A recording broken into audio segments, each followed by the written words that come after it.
everyone. It's Pat from Calm Sea Cruise. Today we're going to take a look at our cabin on Royal Caribbean's Ovation of the Seas. It's cabin 10102. It's a forward-facing ocean view cabin. Let's walk in and we'll take a look first at the back of the door, which will have your safety information on it as well as your muster station information. To the left, you have a full-length mirror, and to the right is the bathroom, which we'll take a look at a little bit later. There's plenty of storage space in this cabin. We can first take a look at this closet over here. In here you'll have hanging space, full-length hanging space. There's kind of an intermediate rod in there too if you want to hang some shorter things.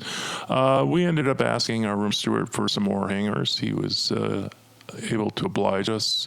You only get about 4, so your room steward can certainly do that for you. No shelves in this one. This is strictly hanging. There is a sofa bed here. There's a bed inside of there, a trundle. Actually, it's a pull-out trundle that's there for a third or fourth person that's there. You have some nice artwork that's arranged there above the bed. That is a hard bed to sit on. Anyone that has a sofa inside of it's going to be pretty firm to sit on. Some additional mirrors over here on the left above what is a workstation or a little desk that will have your power solutions on it. There's some North American plugs as well as a European plug and some USB outlets.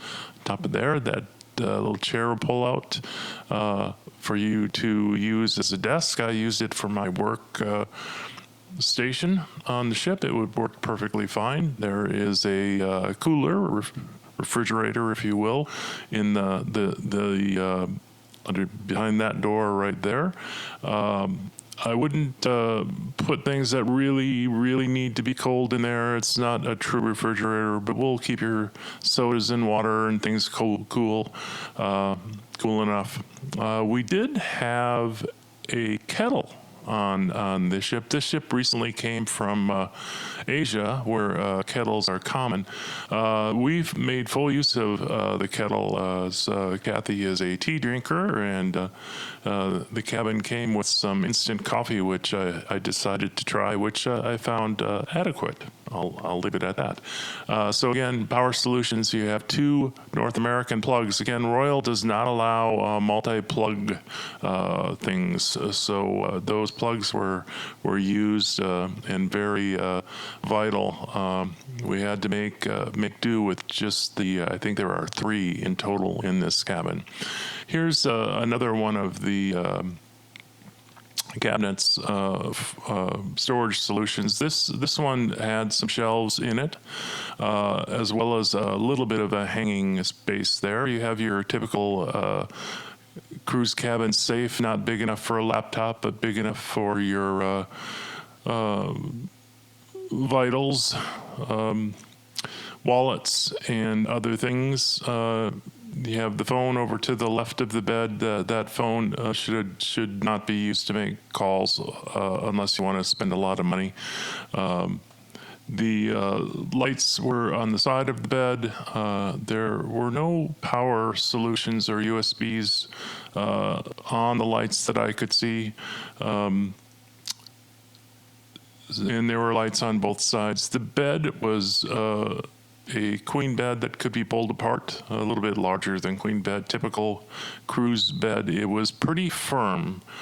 We did ask our room steward, Getty, to go ahead and put a topper on the bed to make it a little softer, and he complied with that, and then it was perfectly adequate. The right side of the bed here, you see there is another North American power solution, which we used, and that is the third and final power solution in the room. Let's take a look at the bathroom, and then before we go ahead and take a look at what's really unique about these forward-facing ocean view cabins. Typical Royal Caribbean bathroom, no shower curtain, nice plexiglass shower. The shower controls, which we'll take a look at in a little bit, were a little bit tricky in that they ran really hot. What would be the like normal setting on it. If you had it just at like the medium setting, you would burn yourself. It was really, really hot. So you had to set it to much colder than you would think.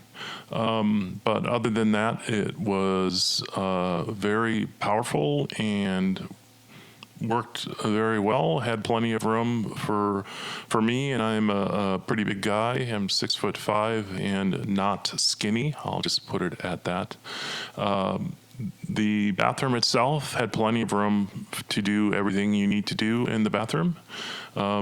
Shower came with just the one product. If you are particular about your shower products, you're going to want to bring them.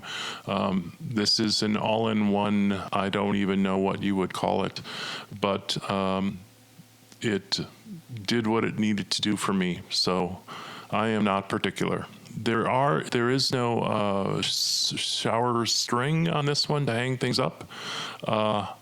There is just some hooks on the outside of the shower for like wet clothes and things like that. So there's some shelves and a bar for doing whatever you need to do with the bar, but it's there. There's the hooks that I was talking about. So no clothesline though, but hooks on the outside and the inside of the shower. But overall, the bathroom, I will give it a solid B. Which is good enough for a cruise line bathroom. It worked perfectly fine. So now let's go ahead and take a look at the part I've been kind of not showing on this room tour, and that's the sort of forward part of the cabin. Forward-facing ocean view cabins are very, very large, larger than I would say a typical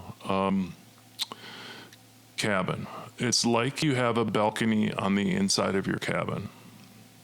The window that's facing the front gives you maybe an extra 100 square feet of cabin that you wouldn't find. So it's like 1.5 cabins. Now, granted, you're not gonna have a lot of headroom in that front part, but you do have a lot of space that you wouldn't otherwise have. The window I would say that window is probably 8 or 9 by 9.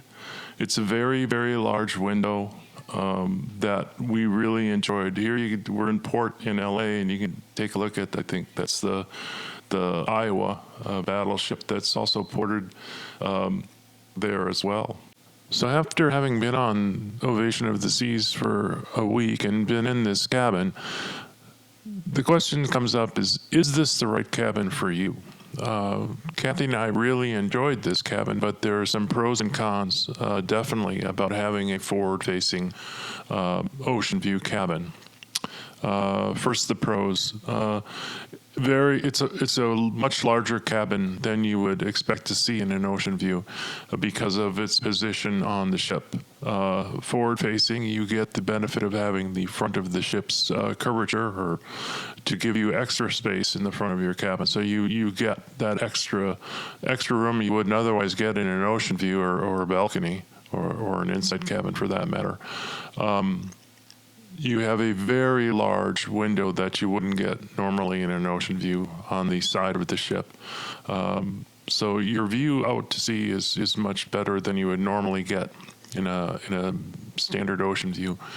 Some of the cons, you are not centrally located. You're about as far away from elevators as you can be. Your cabin is the only one. No one else is going to walk by your cabin. I guess that's a pro, because your cabin is the destination. You have to want to go there to get there. It is the end of the hall and then turn right. So you're very far from elevators and stairs and things like that. So you will get steps in. It is at the forward part of the ship. So if you are subject to potentially feeling the motion of the ocean and you are subject to some potential seasickness, this may not be the cabin for you. On this voyage, we really didn't have any problems with that, and Kathy and I generally don't have issues with seasickness. So the aft or forward part of the ship has never been an issue. But if that is, you are both relatively high up and very forward, so that may not be the cabin for you. So if you're making a decision, keep those things in mind. But forward-facing ocean view cabins are often not much more expensive than a regular ocean view cabin, but they do offer quite a few benefits, in my opinion. So hopefully you enjoyed this video and you can take a lot out of it. Please remember to subscribe if you can, and give this video a big thumbs up. And remember to hit the notification button so you can be aware when our new videos come out. Thanks, everyone.